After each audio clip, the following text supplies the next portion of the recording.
Okay, so welcome back to the desk. We're going to push on now with video number 8, and we're going to look at our next driver in our endogenous analysis of the United States, and we're going to start looking at the M2 classic money supply in the US. Now, we briefly covered M2 in the foundation section earlier in the video series. We briefly skimmed over it, so if you need to go over that again before you push on here, feel free to do so. I'd encourage you to watch the videos over and over again to get a proper understanding of what's going on here, especially in this situation, because we're now going to dig actually very deep into a statistical analysis, and it's the same statistical approach that Chris Quill showed you earlier in the video series when analysing currency returns and the distribution of those currency returns. So if you recall, when we were analysing volatility. So we're going to take exactly the same approach as that, and we're going to start looking at the statistical distributions of US M2 money supply. So if you want to brush up on the actual process, I'd encourage you to go back and look at the currency returns distribution framework and how that is all worked out, because we're actually going to go very deep into this statistical analysis, and there's a lot of numbers and it can get quite complicated. But I assure you, once you learn that process, if you just do this on a repeat basis in parrot fashion, you're going to actually pick this up very, very easily. Now, one thing to note before we move on to look at the M2 data, printing or money printing has been extremely topical, obviously, across the world in the last 5 years. And that's been because of quantitative easing policy. Now, if you recall earlier in the video series, we did go over QE briefly, and we did mention in the foundation section that QE is one of those last resort policies where classic monetary policies have failed to work, and central banks, the central authorities, resort to these extreme measures like quantitative easing when all classic monetary levers have failed. And this has been really typical over the last 5 years across the Western world and even in Asia. It's been really typical in terms of policy from central banks and central authorities because monetary levers, classic monetary levers, have not been working as well as they should be or compared to history. And quantitative easing programs have been pushed out across the world in response in order to stimulate inflation and growth after the financial crisis. So they're very, very typical across the world now in terms of policy, so quantitative easing. And the quantitative easing policies essentially for traders, portfolio managers, asset managers, professionals of media, everyone involved in the finance industry, what they've actually done is divert a lot of attention away from the classic monetary levers. But what we have to do when we're looking at our scorecards and building out our systematic process is that we have to do this very objectively and look at everything. And M2 is actually the classic plain vanilla way of printing money. And it's all publicly available data, all publicly available information, but the market in the last 5 years has obviously been very preoccupied with quantitative easing programs and this way of printing money, and that has basically diverted attention away from this. And I think what you're going to find when we go through this data is that it's actually very, very interesting to analyse the M2 data, and actually analysing it on a weekly and monthly basis, and comparing it to GDP levels. because it is actually one of our main leading indicators in the United States, and it's the classic way of printing money. And this is something that professional traders, hedge fund managers, asset managers, and everyone in the finance industry who builds out systematic processes, this is something that everybody can't ignore. Money supply is absolutely crucial. So let's push on, and we'll take a look at the data for US M2 money supply, and I'll see you on the computer screen. Okay, so welcome back to the computer screen. What we're going to look at now is the money supply, so M2 money supply, that we actually looked at earlier when we were going through the first part of the video series in Foundation. So we briefly skimmed over it when we were looking at injections and withdrawals from central authorities, so central banks. And the M2 money supply basically makes up the second driver on our overall scorecard. And it's a really important determining factor in our overall analysis. So what we're trying to do here is predict in the economy the value of a currency through inflationary and deflationary drivers. And the M2 money supply is very important. It literally is the supply of money coming from central authorities being injected into the economy or withdrawn from the economy.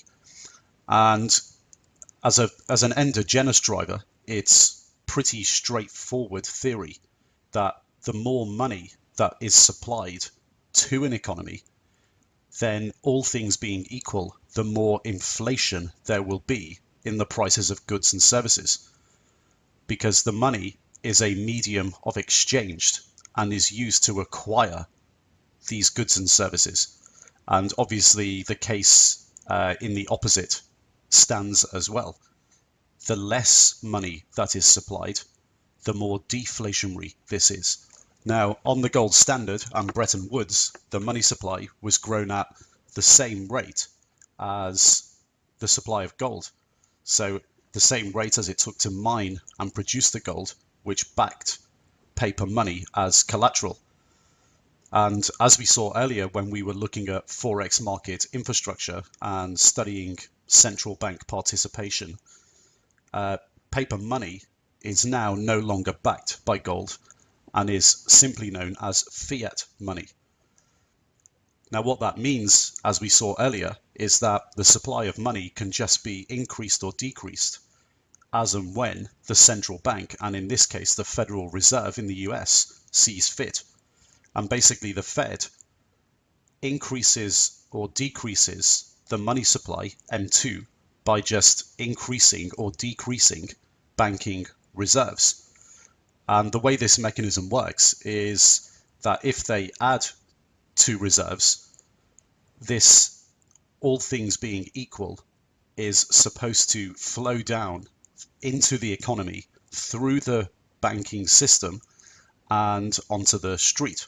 So through the mechanism of increasing loans, and obviously vice versa, the opposite holds true. If reserves are decreased, then loans are decreased, and this mechanism means that less money is supplied into the system. Now, basically, adding to reserves is what we call the classic money printing mechanism. What it does is it basically allows the banks to multiply their deposits and increase the amount of money as defined by the M2 definition in circulation in the economy. And it's supposed to be done at a constant and predictable rate. Now, in the overall systematic process, we need to look at M2 as a leading indicator, even though it's coming from the right-hand side of our overall systematic process in idea generation. We need to see M2 as a leading indicator because the central authorities, in this case the Federal Reserve, is looking at the leading economic indicators, such as surveys as we looked at before, the central bank, the Fed, is looking at the leading indicators and printing money, so increasing or decreasing reserves, increasing or decreasing the money supply in response to these leading indicators.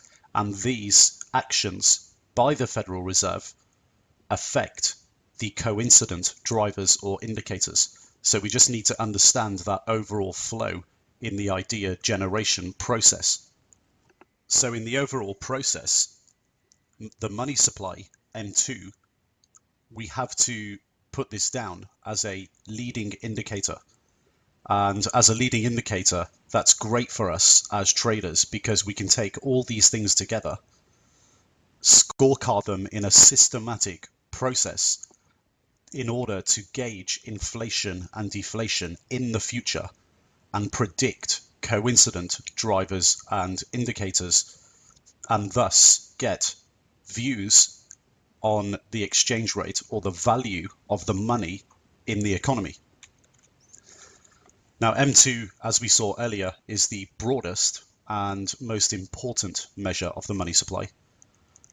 And it's used as an injection, so increasing reserves, and a withdrawal to slow down reserves in order to control inflation and therefore growth in the economy, and even to affect sometimes the value of a currency.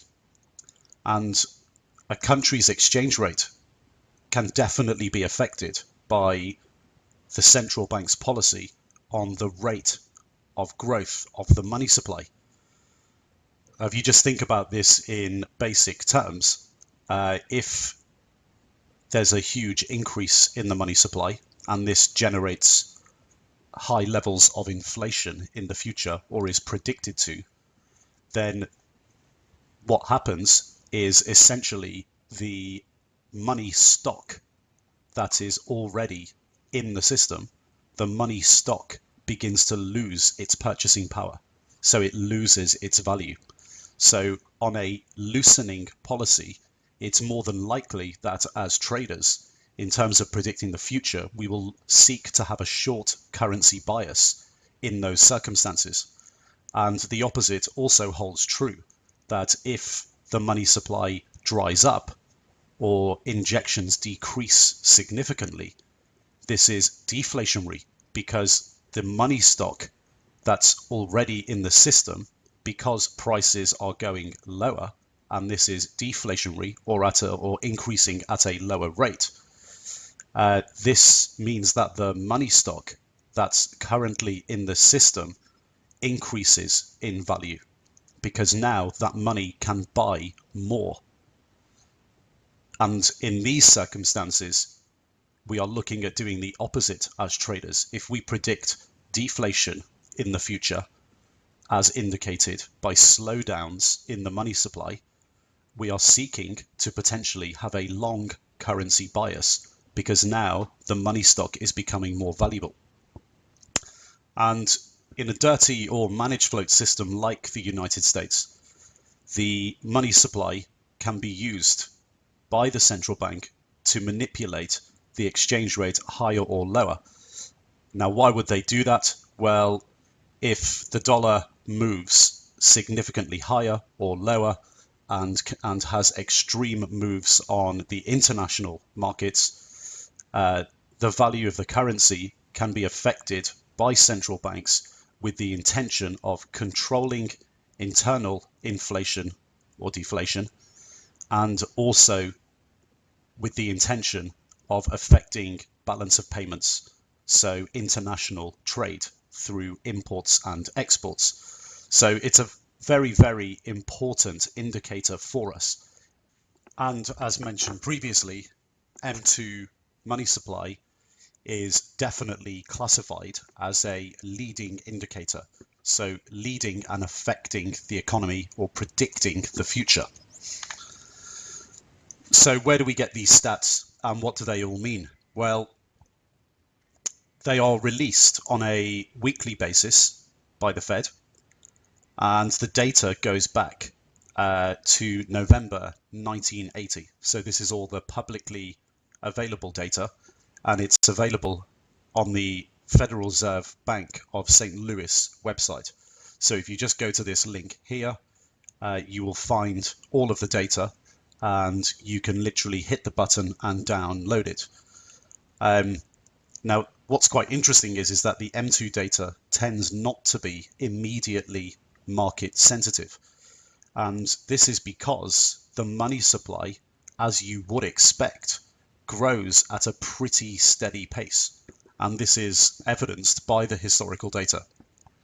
However, this doesn't mean that we shouldn't try to understand it and analyze it on a regular basis. So what we do is we analyze the data all the way back to 1980. And remember, this is weekly data, so there's quite a lot of cases. We analyze the data looking at the long-term growth rate of the M2 money supply, and then we look at the outliers. So we analyze the trends and when the trend is broken. Now we're going to look into this a little bit deeper with an example from the endogenous driver analysis spreadsheet. So if you have been to the download section, downloaded that, let's go over to the spreadsheet here. We'll move out of the permits section, and we'll be in the M2 section in a second, but let's have a look in the sources tab. And you can see here in our M2 money supply area, in our row here, row 12, we have the link source to St. Louis Fed, where we can download all the data. And if you just go to that link, you can just click on download data, and everything, all the data will pop up. And you can see here, we just have two columns. We have the date and the value of the money supply. And then we're going to be working out the changes. And we get all the data coming all the way up to present day. Now, if we just minimize that and go back over to our endogenous analysis, we'll click into M2 here, and you'll see how we have all the data here, and we have a pretty in-depth analysis of the money supply. So let's go through the columns here, what we've got.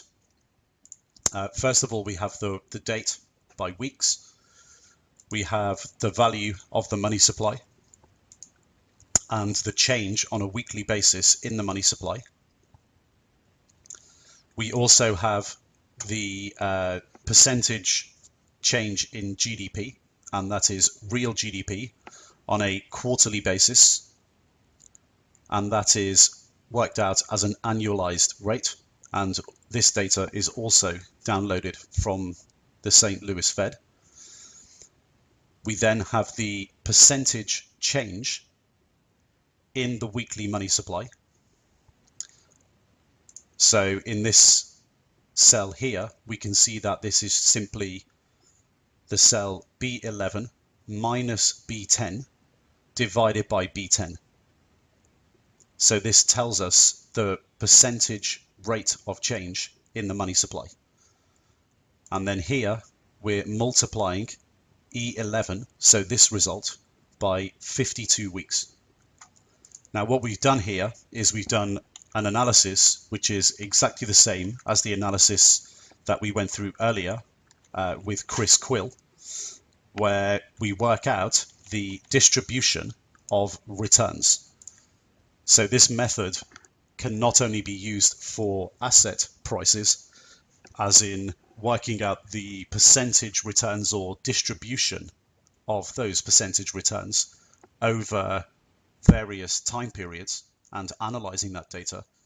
This method can also be applied in broader economics to look at economic data and analyze economic data. And by taking the exact same approach, we do find some extremely interesting results. Now, this analysis is pretty detailed, Now, what you can do is obviously get the data yourself, learn that method that Chris taught you earlier in terms of working out the distribution of returns, and go through the process yourself. And this will be very, very good for you in terms of your overall learning, because once you know how to do this backwards, and you can do it on autopilot very easily, you'll be able to apply this to anything. So you'll be able to download economic data on any type of indicator and look for a distribution of returns, and look for trend, look for fundamental trend, look for normal trend, look for abnormal trend. And this is exactly the way professional traders do it. We apply these methods to really understand what is going on behind the numbers. So what do we have here? Let's have a look at some of the basic overall workings out, calculations and results. So as you did with Chris earlier, we work out our intervals, and you can see there's a lot of intervals here. So we're going from plus 50 all the way to minus 50 on our interval scale. We have our descriptive statistics as well over here. We also work out our mean scores, so our average is over here. And we also have our comparison of this data in terms of the distribution relative to the bounds of a normal distribution. And then over to the right here, we also have our scorecard, which we will come to later. So you can go through these numbers in your own time. We will go through them in a second when we go back to the presentation, but you can reverse engineer this spreadsheet, dig into detail, figure out what's going on. And it's exactly the same process as Chris went through earlier, but it's a bit more larger in terms of the data set, intervals, and also in terms of interpretation. It's obviously different because we're not looking at the returns of a currency pair. We're looking at the change in M2 money supply, and we're trying to interpret what's normal and what's not normal. So it's the same method, but just different application and different interpretation. And you can see here the histogram of the weekly money supply. And you can see here the 0 point in the distribution. And you can see that most cases pictorially are obviously positive. And this is pretty normal. This is a pretty normal situation. We're going to discover that it's pretty normal that the money supply is constantly increasing, and that is the majority of cases. We see that we have a weekly average of 5.84% increase in the weekly money supply. But when we look at this as a 5.84%, this is an annualized number. So you can see here the weekly percentage increases and decreases are actually very, very small. We multiply these by 52 to get the constant annualized growth rate. So if we were applying the same growth rate every single week consistently moving forward, we can see that the long-term average growth rate is just under 6%. So it's always good to get the basic numbers right and understand the behavior, the normal behavior of this economic indicator. And what we've discovered almost straight away is that the normal behavior of M2 money supply is to see a constant annualized growth rate of just below 6%. Now, what we're trying to figure out here is what's normal, what's not normal. And it's pretty obvious that negative is not normal.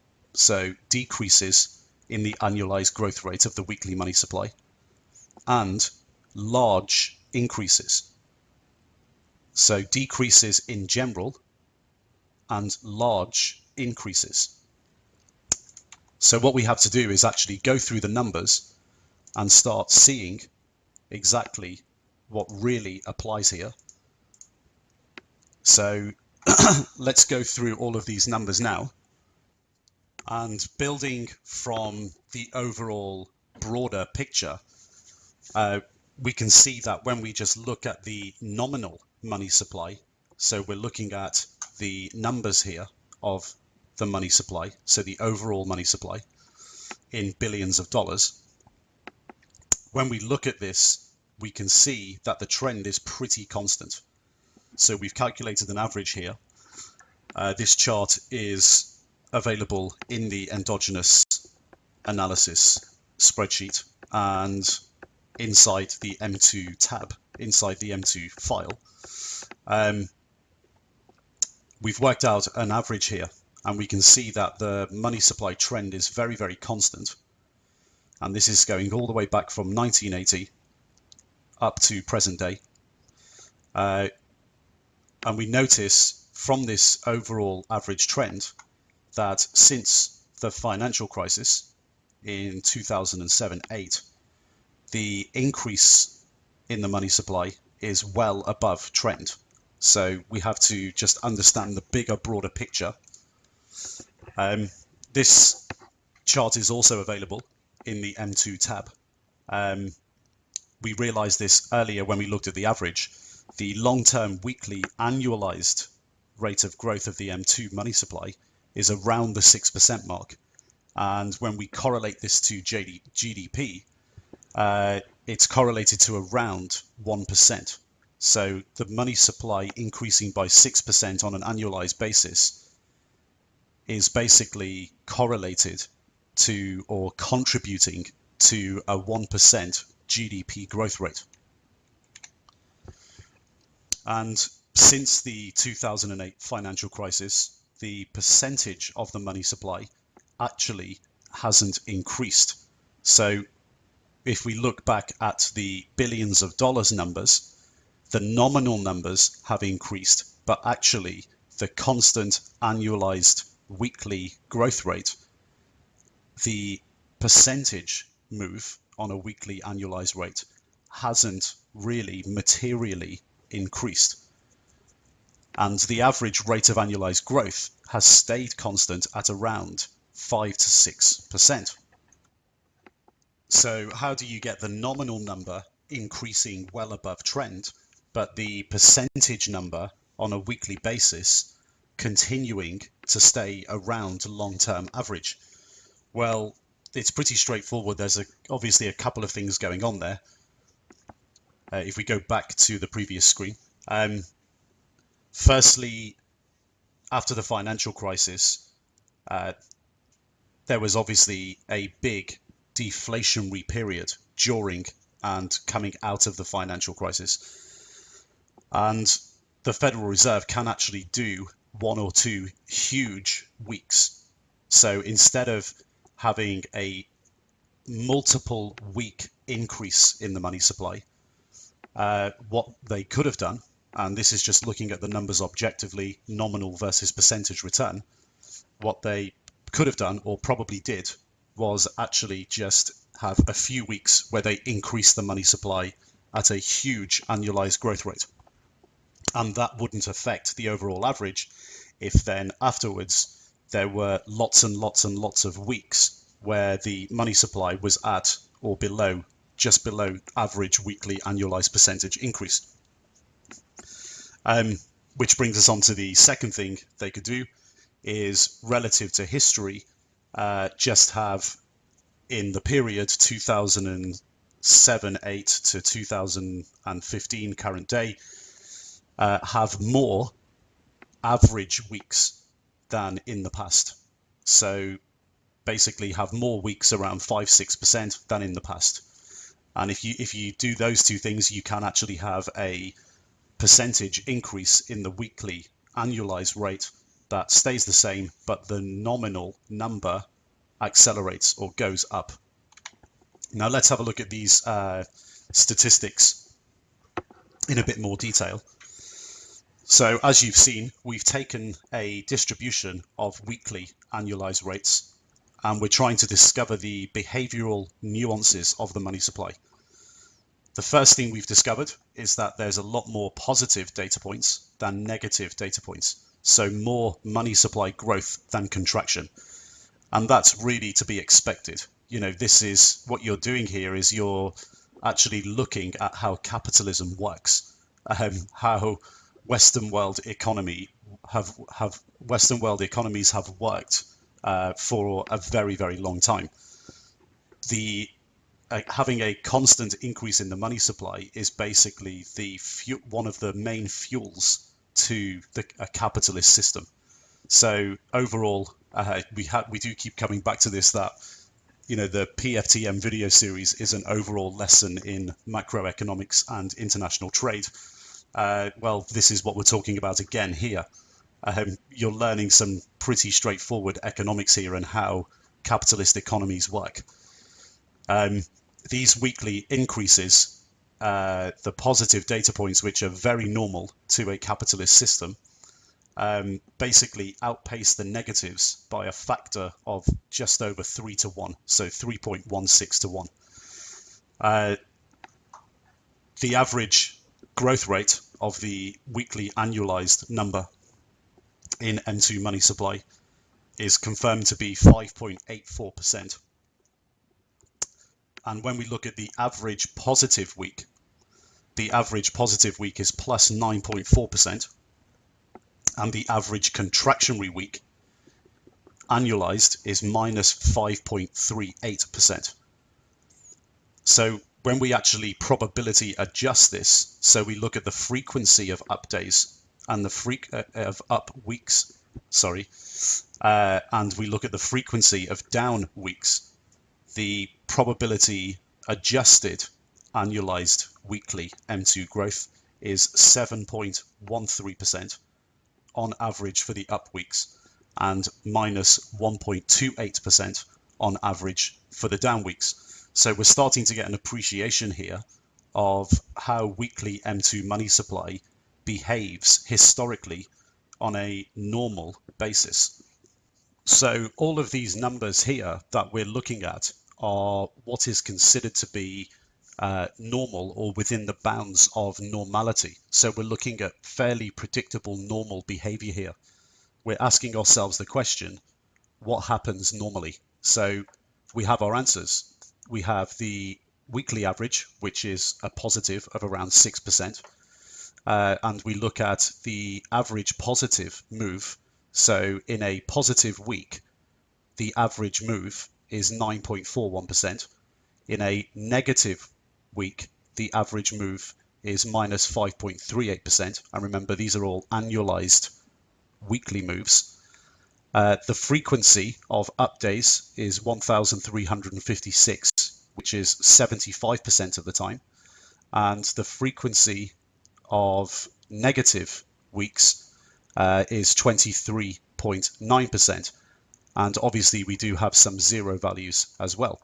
But we look at the probability adjusted move on a weekly basis, and on an average positive week, the probability adjusted week move is plus 7.13%.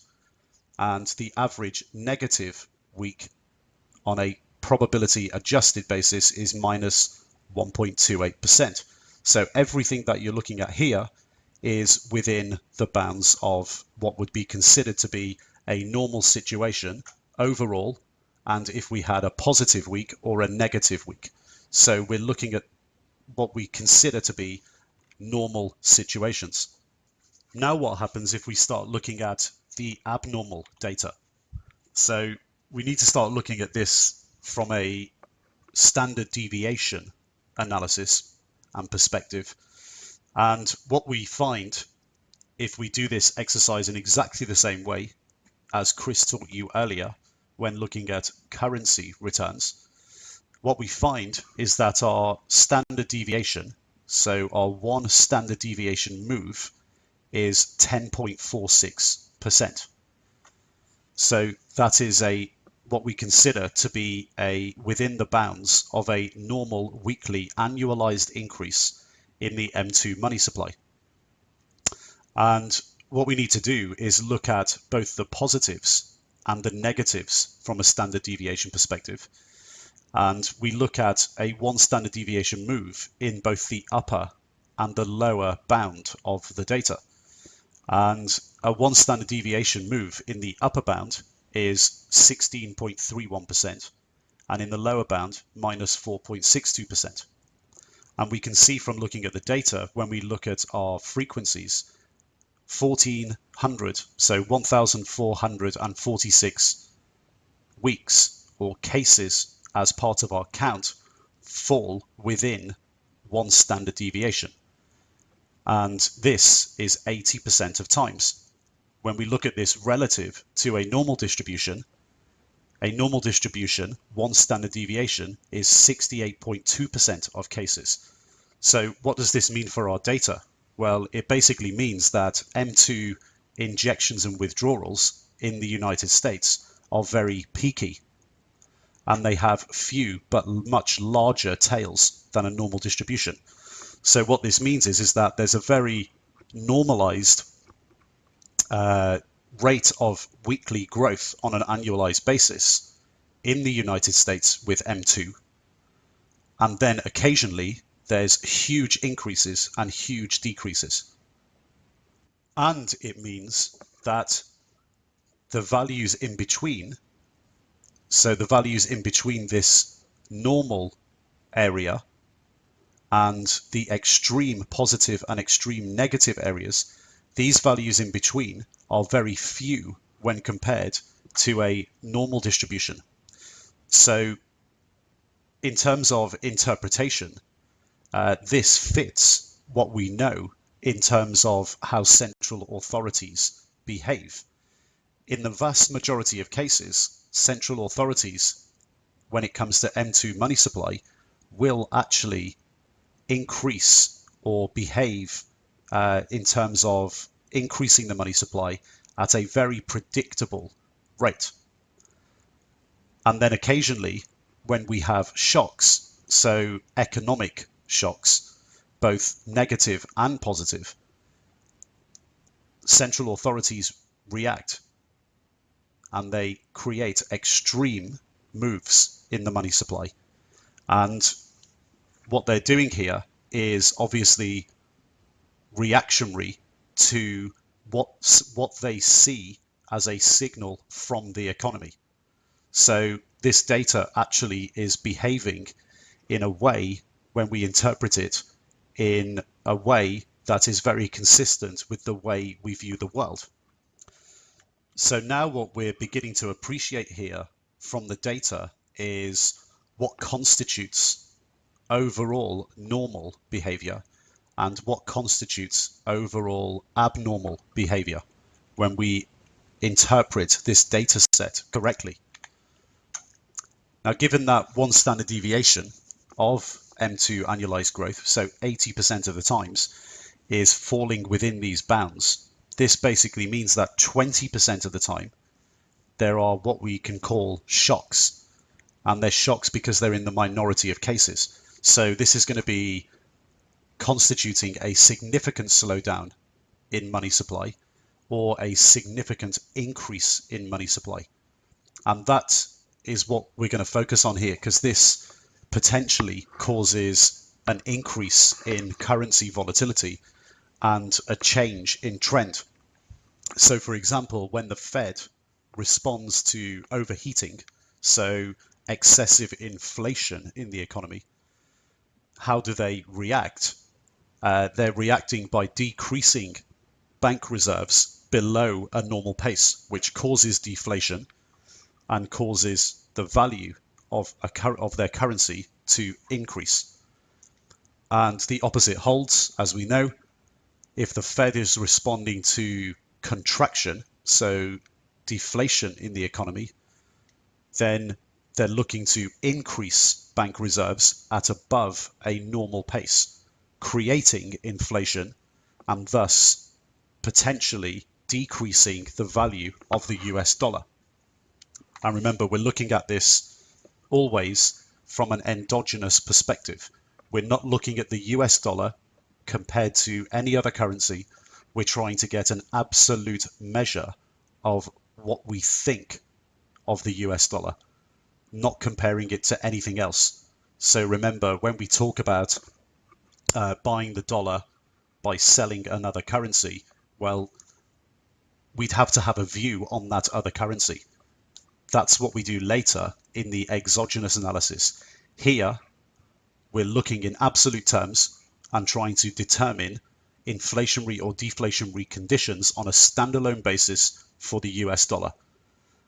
We're looking at now M2 money supply, how that behaves and how we can use it to predict inflationary and deflationary conditions from the US economy and thus affecting the value of the US dollar. And similar to the way in which we analyzed surveys in the first section of idea generation, we scorecard money supply in a similar way.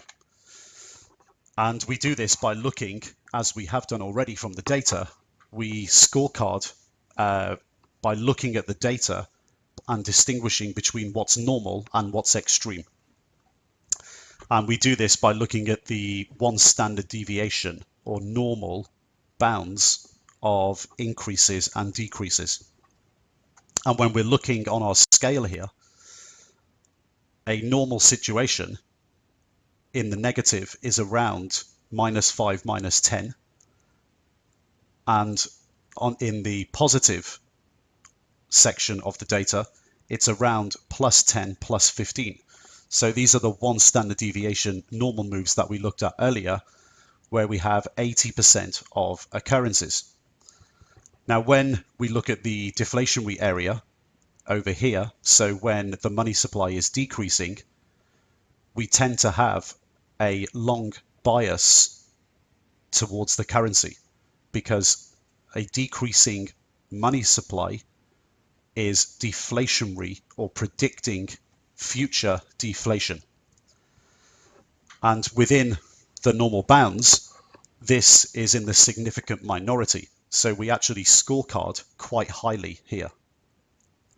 So when M2 money supply is being slowed down by the Federal Reserve, we tend to have a long currency bias because the slowdown is an occurrence of tighter monetary policy. And on the extreme situation, so if the Fed has been decreasing money supply on a weekly annualized basis by a large amount, it's a prediction that it's not going to be the case for a very long time because normality is to loosen. So on the extreme negatives, we tend to have a short currency bias predicting future inflation. And overall, we just have to remember in context that the central bank, the Fed, is reacting to indicators that they see in the economy as potential deflationary threats. And if they go too far in decreasing money supply, they're probably not going to be here for very long. So we need to look to position ourselves with a short bias to the currency because it's more than likely that they're going to jump into the positive territory very quickly. And that's what we come on to next. So when we're looking at M2 weekly annualized money supply increasing, we tend to have a short currency bias. So within the normal bands here, a short currency bias because higher growth is usually the occurrence of loose monetary policy. And as you can see, we have our GDP scale here. Higher growth is basically tantamount to a loosening monetary policy. As we looked at earlier, this is just within the normal bounds how a normal capitalist system works. We tend to have the short currency bias because we're predicting normal rates of inflation. And on extremes, if the increases are large in M2 money supply, our conviction drops, and we may even begin at these extreme moves to predict the negative move, and we switch potentially on very extreme moves to a deflationary bias or long bias. So you can see overall how this picture works in terms of scorecarding. It's quite similar to surveys.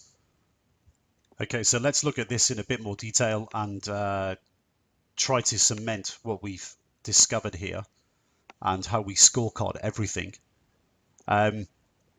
Basically, the closer we get to extreme contraction in M2 money supply, there's obviously a much higher likelihood of a future loosening monetary policy, so an M2 increase. And the closer we get to extreme increases in the M2 money supply, the higher the likelihood of future tightening or normalizing, so going back to the normal level in terms of M2 growth, unless there's a crisis, in which case they'll just keep printing money for the foreseeable future at very high rates. And this is why we have a neutral bias here, where it's completely normal to print at 5-6%, and then a short bias all the way up, the positive side of our M2 scale. M2, as we've seen, spends most of its time growing, so 75% of the time, and at a predictable and normalized rate of 1 to 10%, which is why here we scorecard quite low, so 0 and +4 on the overall scale. So in terms of conviction terms on our short bias, when we have normal situations, we score very low. And when M2 supply is negative, so 25% of the time, so 0 or negative, it's more likely that the Fed is reacting to some sort of overheating in the economy. So they're trying to slightly deflate. And this isn't a common occurrence, which is why we score quite highly for a long currency bias in deflationary periods relative to the normal situation in the positive normal range. So when we're scoring for the short currency bias or inflationary periods. Now, one interesting point here is if you count all of the scorecard occurrences, there's 15 in total, and 11 of them are inflationary short currency bias, and 3 are deflationary long currency bias. 1 is neutral. And the scores are extreme, or more extreme, so higher in total for the short currency bias. So we have a lot more, and they tend to be higher on extremes. So these situations here versus the long currency bias.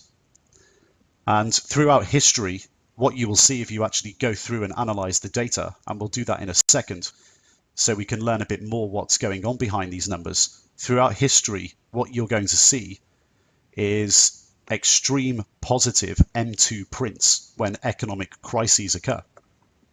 And obviously that's designed to counter deflationary conditions by causing significant inflationary pressures in the economy.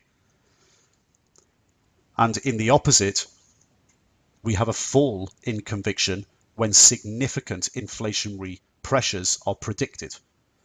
And that's because when inflation gets out of control, so when the Fed actually prints extremely aggressively at the annualized rate, that's usually in response to a crisis, our conviction for a short currency bias falls because it's more than likely that this number is going to drop very, very soon. And in these situations, we don't know how long these crises are going to occur because they're usually unique. So we don't scorecard here for a long currency bias because it's extremely inflationary. We're predicting extreme inflation, and then we have to be prepared to potentially move to the long currency bias if this drops significantly and doesn't have a huge impact on the economy. So we basically scorecard in a lower score at the very, very extremes, and scorecard low within the normal bounds. And when we're somewhere in between, we're scorecarding quite high in terms of inflationary bias.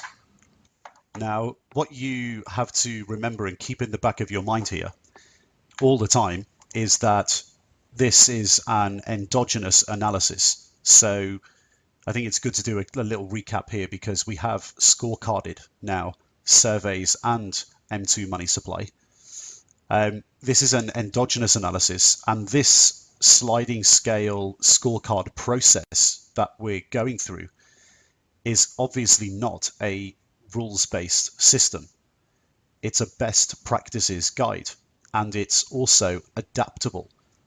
And it needs to be like this in terms of a systematic process, because when it comes to GDP growth, jobs, inflation, and deflation, and with those things being a concern, it needs to be an adaptable system, in a sense that the variables of leading indicators and also of the coincident indicators can obviously change, and policymaker behavior can change over time.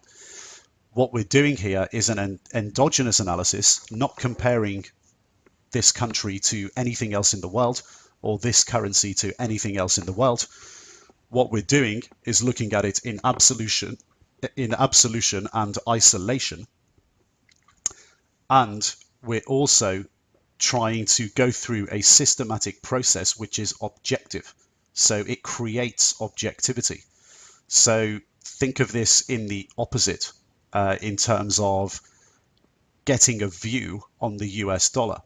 If you simply just looked at a chart of the US dollar against another currency, you're not really digging and finding out objectively what the fundamental trend and behavior is behind the variables of the US economy that potentially drive the value of the US dollar. So really what you're doing is trading blind. You're taking views on the value of a currency relative to another without knowing what drives it and how those drivers behave and what those drivers are saying now. So remember, this is an endogenous analysis that's systematic, and we have to go through a systematic process to maintain objectivity. So it's not a rules-based system, it's a best practices guide. A rules-based system is something that retail traders look for all the time, where if a certain level, if an indicator comes out at a certain level, it means buy or sell. That's not the case in the systematic process. We look at the points where in history economic drivers predict certain things, and we look at the majority of cases. So, and we try to scorecard on a multitude of factors. And we believe if we do that and scorecard on a multitude of factors, we will get to a result which is objective and kind of tells us what we should be thinking and what we should be doing. So remember, it's an endogenous analysis, not a rules-based system, and it's a best practices guide. Okay, now back to our analysis of M2 money supply. Let's have a look at the spreadsheet and how we actually go about scorecarding this.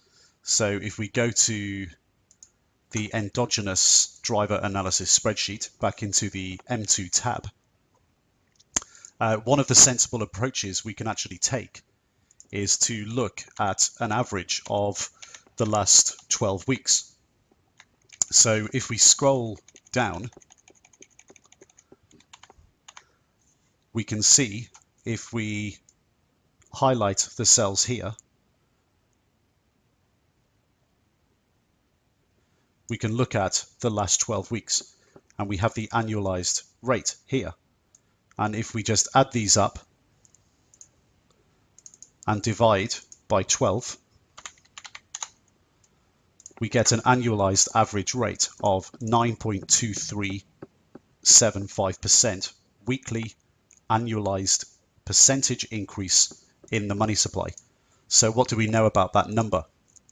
Well, what we know about that number is that it's within the normal bounds of our 1 standard deviation move. And that's pretty much a typical move on an annualized increase. So it seems on the surface that the Fed in the last 12 weeks has actually been behaving quite normally.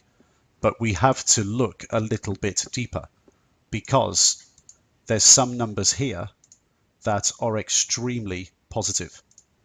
So we have a plus 32.5% and a plus 32% weekly increase on an annualized basis in the M2 money supply. So what does this mean? Well, let's go back to the presentation. So we take the last 12 weeks and work out this average level.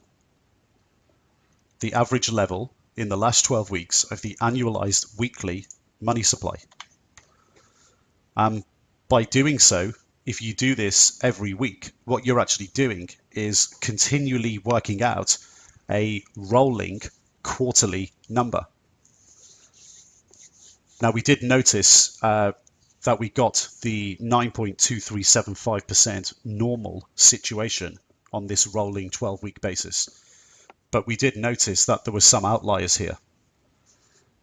And we saw the outliers here as 32%, around 32% weekly annualized percentage increase. And these occurred in the first week of January and last week of January because the data is reported the week after. So basically, these numbers here, we need to do a little bit more digging to find out what these type of moves in terms of their magnitude historically can be associated with, or if there's any link between these types of moves and moves of this magnitude in the history of the M2 money supply. But on a purely scorecard basis, the average is 9.2375%, which is mildly inflationary on our scale and is close to a 1 standard deviation move. And it's normality. So we basically scorecard this as something that's around a 0 on our scorecard. And that's what we'll be doing later when we look at scorecards after we've been through the entire endogenous analysis. But what I want to do now, before we finish up analyzing the M2 money supply trend, what I want to do now is show you how you can actually look at this data and interpret the extreme moves, because I think that's quite important. If we go back to the endogenous sheet and we just tidy this up here, what you can actually do is analyze the data by filtering for extreme values. And if we add filters here to each of our columns, we can then look, as we did earlier in Chris's analysis, to filter our data by extreme positive and extreme negative moves. So if we look for values greater than our average or even further out in the data, we can find out and compare the data recently with data in the past and see if there's any link with these extreme moves to similar data in the past. So we know that our moves were 32%, so we can filter for a value that's greater than 30%. So we put in here 0.30, and that brings up a table here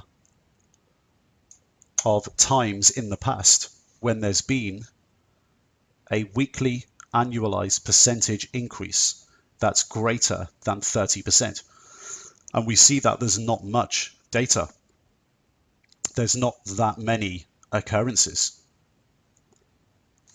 And we can see as well that our weekly average has changed, whereby whenever this has happened, the actual average weekly increase has been 48% on an annualized basis. And if we start to think about this and interpret this properly, we start to look at the dates.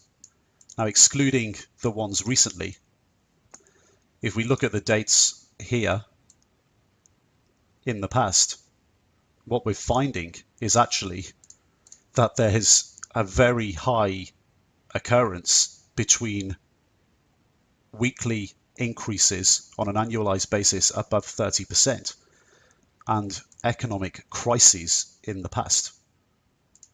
So this is actually quite strange behavior. And if we go back to the presentation here, if we filter for these positive outliers above 30%, we see that there's a big correlation between this behavior in the M2 money supply and big deflationary threats. So periods where the Fed is reacting to big deflationary threats, so economic crises, and trying to inflate and expand in the extreme case.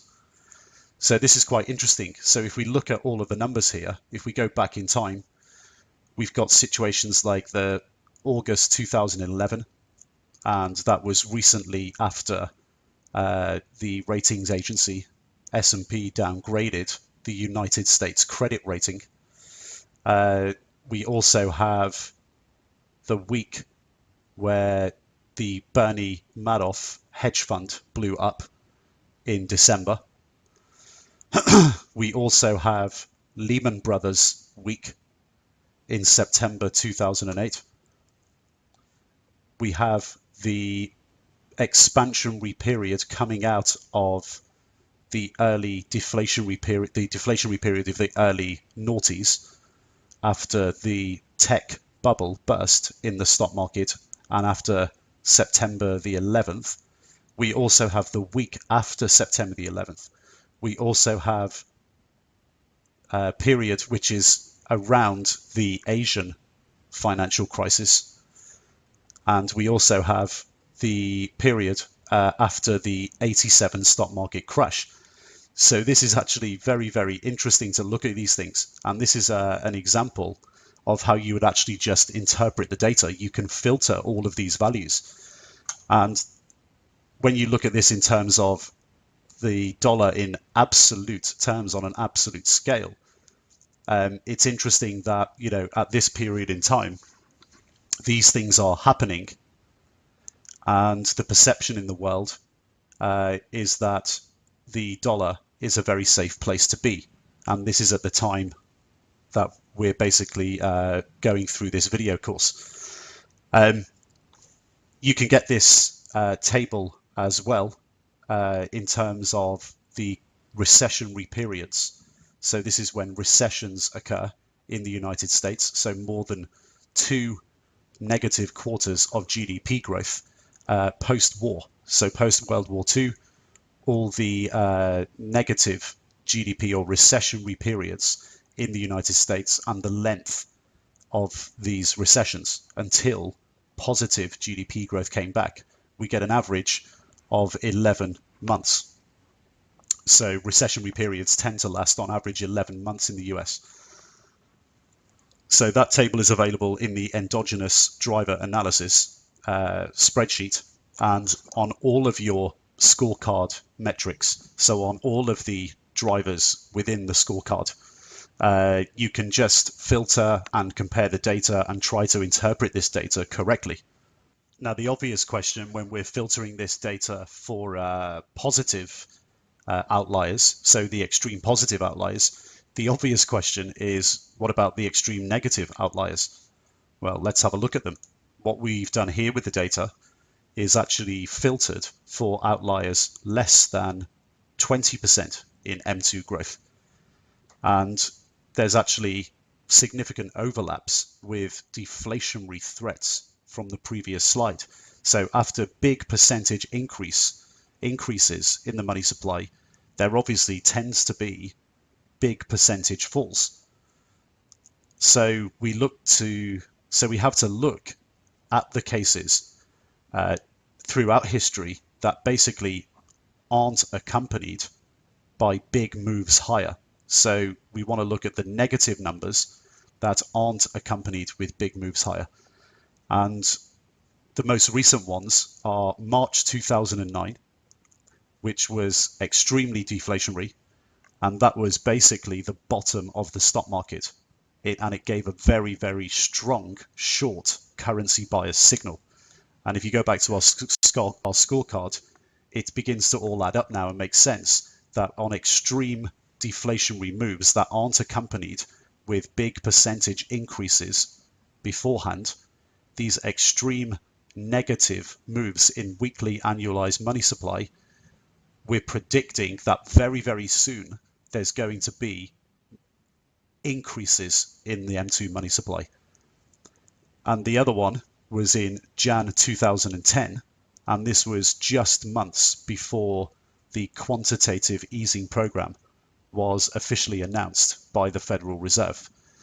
So you can see that when you strip out the big negative moves that are associated with the big positive moves, so the magnitude of a big percentage move followed by a big percentage down move because of a natural cause effect on the numbers, when you strip these out, what you're actually left with is cases in history where the Fed has allowed the money supply to go lower and then followed it with big increases in increasing the money supply. And of course, do bear in mind, in the bigger picture, what we're trying to do here is not spoon feed you. We're trying to provide you with a systematic process where that you can engage by yourself and do this without relying on anybody else for information or views on what to do in the Forex markets. So these are basically examples of how you would filter and interpret the data. And you can repeat this process and go through all scorecards and all economic data throughout the video series in the various downloadable spreadsheets and start really learning how to apply these processes yourself. What we want to see is people taking this information, learning how to do the processes, and learning how to filter and interpret all of the data so they really do understand how macroeconomics works, instead of relying on us or somebody else to spoon feed them with the latest economic number and tell them whether it's good or bad and whether they should buy or sell. That's not how a professional trader approaches the markets. The way a professional trader approaches the markets is by doing what you're looking at here. And this is the best way to teach you how to do it, to provide you with the process, examples of how to do it, so you can go out on your own and do it yourself forever without having to rely on anybody. Okay, so that brings us to the end of M2 money supply. Let's go back to the trading desk for a quick recap. Okay, so welcome back to the trading desk. What we saw there, we looked at the M2 Classic money supply. And obviously we went into quite a lot of detail in terms of our statistical analysis. But I can assure you, it is exactly the same approach as we took with Chris Quill, teaching you how to do currency return distributions earlier on in the video series. And if you just apply this approach and do it over and over and over again, practicing applying it to various currency crosses, currency pairs, and applying it to economic data, if you keep practicing it, it's going to become second nature to you. So it's obviously quite in depth and can get a little bit complicated, especially when we move on to interpretation. But if you do keep practicing it, you will get better. So just stick at it. make sure that when you're doing it, you're going through every level, and also just making sure that the numbers are right as you're going through it, because when you get to interpretation, you never want to be in a situation where things are just all over the place and very confusing.